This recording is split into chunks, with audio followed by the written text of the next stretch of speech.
Hello everyone.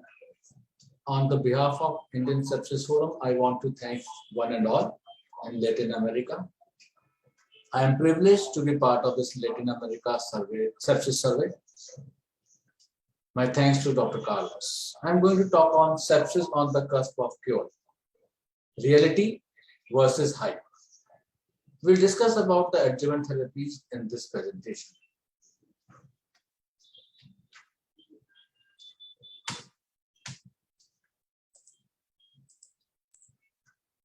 No conflict of interest in terms of topic, product, content, or interventions. It was said by Sir William Osler, except on few occasions, the patient appears to die from the body's response to infection rather than from it. This is the basis of pathophysiology of sepsis, where the immune dysfunction goes generalized and uncontrolled, leading to organ dysfunction and mortality. The goals of this presentation are to understand the role of adjuvant therapy in sepsis, the need, the clinical basis, what clinical settings to use it, judicious patient selection, and what is the future of such adjuvant therapies. Hypercytokinemia is associated with sepsis. We understand there are serial theory and parallel theory of sepsis. SIRS phase happens early, compensatory anti-inflammatory response phase happens late. This is the conventional view. But as our understanding is better now, this all goes parallel. Earlier it was thought only the SIRS phase, which leads to hypercytokinemia, causes morbidity, organ failure, and death. But we understand the CARS phase also is responsible for lot major mortality, morbidity, and organ failure, especially because of secondary sepsis. Immunomodulation. You cannot stop the waves, but you can learn how to stop. We cannot bring the immune dysfunction to normal, but what we can do, we can immunomodulate the patient's response. We follow this trident approach for sepsis. Antimicrobials is the central arm of our treatment. Then is immunomodulation, because sepsis is an immune disorder. And multi-organ support therapy, what we do day in and out in our ICUs. Why we fail in sepsis? Because we have quick fix solutions. We go for non-immunological targets and we go for monocausal therapies like IL-6, anti-IL-6 antibodies, anti-endotoxin antibodies. But we understand the sepsis pathophysiology is very complex. There is cellular, humoral, cytokine cascade. There is a lot of crosstalk. There is a redundancy of these mediators and pathways. So we need to go beyond these monocausal therapies. We want a therapy which blocks the septic cascade by different mechanisms without influencing physiological function. This is like asking for a godly intervention. Various therapies have been tried for last 40-45 years for sepsis. Immunological therapies, IVIG, activated protein C, IL-1 receptor antibody, anti-LPS serum antibodies. But none has looked promising so far, especially on the platform of big data analytics. These adjuvant therapies in the era of evidence-based medicine, they have a difficult task. They have to prove themselves in terms of statistical significance and survival benefit. Many single center or small studies show therapeutic benefit on outcome, and these positive results are often contradicted by bigger multi-center trials. But we understand sepsis outcomes have to be measured individually. Each patient is different, and some therapy can benefit some subset of patient and other will benefit others. Nevertheless, from a pathophysiological point of view, these therapies have a firm clinical and pathophysiological rationale. That is why we use these therapies in our clinical practice. The rationale that is indicated for a critical ill patient with sepsis with high vasopressor requirement, more than one organ failure, no improvement within a few hours after the commencement of resuscitation and antimicrobial therapy, where we think the outcome could be bad. Or we can also utilize procalcitonin or other biomarker kinetics for our assessment of usage. What options do we have? If we think about India, we have lunastatin, we have this HAT therapy, hydrocortisone, ascorbic acid, and thiamine, thymosin, various extracorporeal therapies, taramycin, cytosorb, and various other filters from various companies, IgM enriched globulins, immunoglobulins. However, the big question remains why and when should we commence these therapies if we do it at all, and which patients would benefit the most. So we have to be very, very judicious in our patient selection. Multimodal individualized approach may help us to tailor these therapies better. When we say multimodal, what do I mean? I mean that several clinical and biochemical pathways and parameters are taken into account simultaneously. So we have to look at the complete picture. Individualized refers to the interpretation of changes kinetics of certain parameters like procalcitonin, endotoxin values, cytokine values, rather than taking only fixed absolute numbers into account. So we are not treating numbers, but we are treating the complete patient. The confusion regarding the definition of sepsis leaves us with obvious uncertainties. Initially, severe sepsis was when second organ was failing, but now sepsis itself defines organ dysfunction because of immunological disorder secondary to infection. So already, once sepsis is defined, patient has already failed one organ. The chances of mortality are high. So it is difficult to know for sure in which patient we should start which therapy, especially from the adjuvant segment. And this is still largely based on the gut feeling rather than on any objective parameters in our day-to-day practice. So we have to know our patient. We always talk about precision medicine.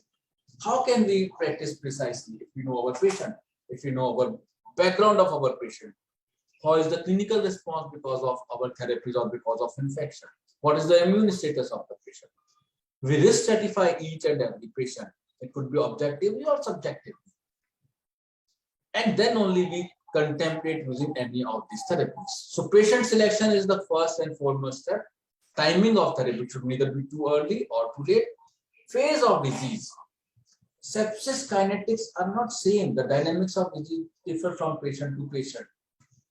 Same necrotizing fasciitis can have different consequences in different patients. Biomedical guidance is must. Early versus late, the debate will always be on, but we have to be timely. We are neither overdoing with early usage of adjuvant therapies, or we are doing it too late and then we say there are no results with adjuvant therapies. Patient selection for adjuvant therapy.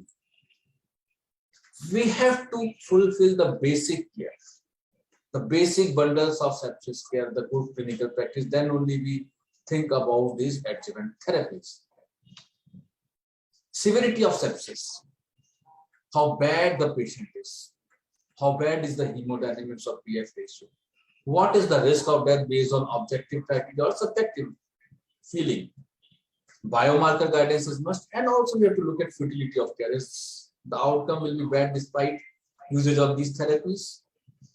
We keep these four things in mind when we decide about adjuvant therapies. High risk of death. If Apache 2 is more than equal to 25, the risk of death is huge.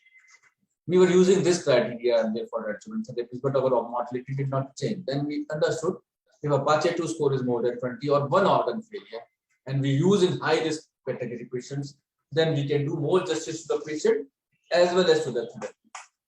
Septic shock, sepsis-induced ARDS, these are other indications. Obviously, there should be no absolute or relative gross contraindications. The risk of death can be assessed by subjective criteria or objective criteria. We already discussed that. Hemodynamics and oxygenation profile, we all look at Apache 2 and SOFA scores. The physiological trends of patient. Response to standard therapies. The big question which bothers us all. How early is too early and how late is too late. We have to be in time, neither early nor late. And this window of opportunity for the time varies from patient to patient. That is why we have to be individualized and precise in management of sepsis. While the cascade of sepsis worsen, our therapies also escalate. If you think, despite doing all good, all standard of therapies being met, the outcome can be bad. You contemplate using adjuvant therapies. Timing is everything. Sepsis at its inception is difficult to recognize but easy to treat. Left unattended, it becomes easy to recognize but difficult to treat. So we have to recognize sepsis early, spot sepsis, stop sepsis, save lives. The aim of treatment of sepsis is not microbiological eradication. The aim is to decrease the physiological perturbations, which is achieved by achieving immunohomeostasis. We all understand organ behavior is time function. So we have to recognize sepsis early, early antibiotics, early goal-directed therapy, and when required, early advanced care. We have to be in time for these advanced care in terms of adjuvant therapies. Hit early, hit hard with adjuvant therapies also. We need to recognize high-risk patients by syndromic approach, like meningococcemia. They have very serious cells. The outcomes are bad. Sepsis-induced ARDS, purpura fulminans, refractory shock. These syndromes of sepsis will have very, very bad outcome, whatever you do. Precious patient, all patients are precious, but some patients, by virtue of disease or by virtue of other attributes, they are more precious. But every life is important. I will call this precious patient as a wrongly phrased word. Decompensated patients with chronic illness, immunocompromised, neutropenic, pre-existing organ dysfunction, risk of death, high-risk patient, transplant patients. These are the factors which have to be always kept in mind while we think about using therapies early. This was the pathway which we followed for extracorporeal therapies in sepsis. When one organ dysfunction has happened and second organ is also going to fail, or the PF ratio is gradually worsening, or hemodynamics are gradually worsening. These were the timings. Ideally, as soon as the patient lands in septic shock, we will think about adjuvant therapies.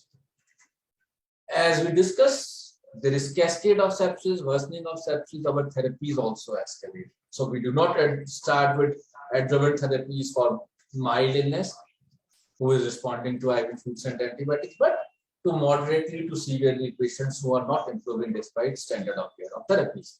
We discussed the window of opportunity is not only SARS phase but also CARS phase. We have to recognize patients who are at risk of morbidity and mortality and use these adjuvants very, very judiciously in such patients.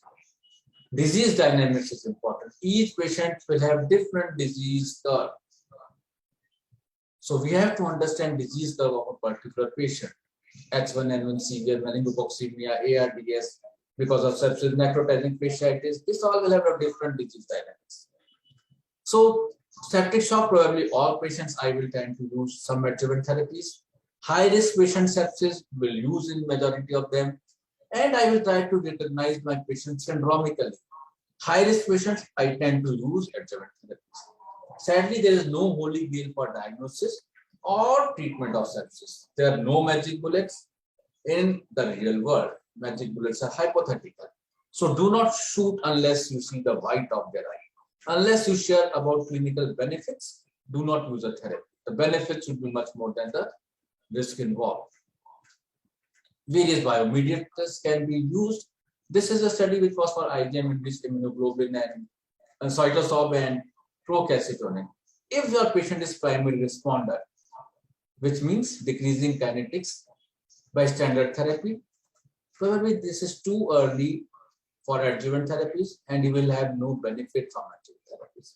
As against patients who are non-responders, fulminant sepsis, potentially too late for adjuvant therapy at presentation. Whereas this is the window of opportunity.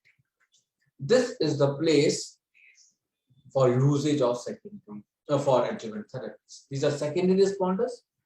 Procalcitonin kinetics are increasing despite standard therapies. So there is the use of adjuvant therapies. What to expect? These are no magic bullets. Sepsis care is comprehensive. No therapy can save life alone. What we will see is improvement in hemodynamics, improvement in PF ratio, lesser new organ failure. This all happens because of lesser degree of immune disarray. What guides me to adjuvant therapy? Clinical status, context of care, clinical response, biomarkers, and patient's physiology. What does the future holds for adjuvant therapies? We are going to theranostics. We measure the levels of various biomarkers, do the intervention, and remeasure, keeping into account the clinical picture also. Personalized medicine. Some therapies will work in some patients, other will work in other. Biomediator quantification is must.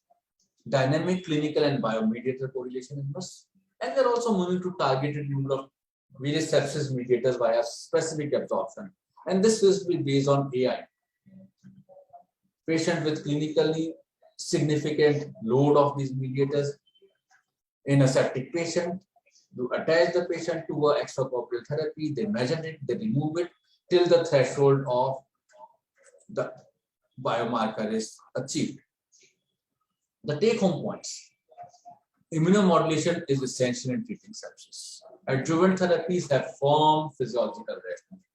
We must understand when, what, and how to use in adjuvants. Judicious patient selection is pivotal for good outcomes. And end points have to be looked in terms of clinical research of sepsis, and also endpoints have to be looked in terms of clinical outcomes for a physician.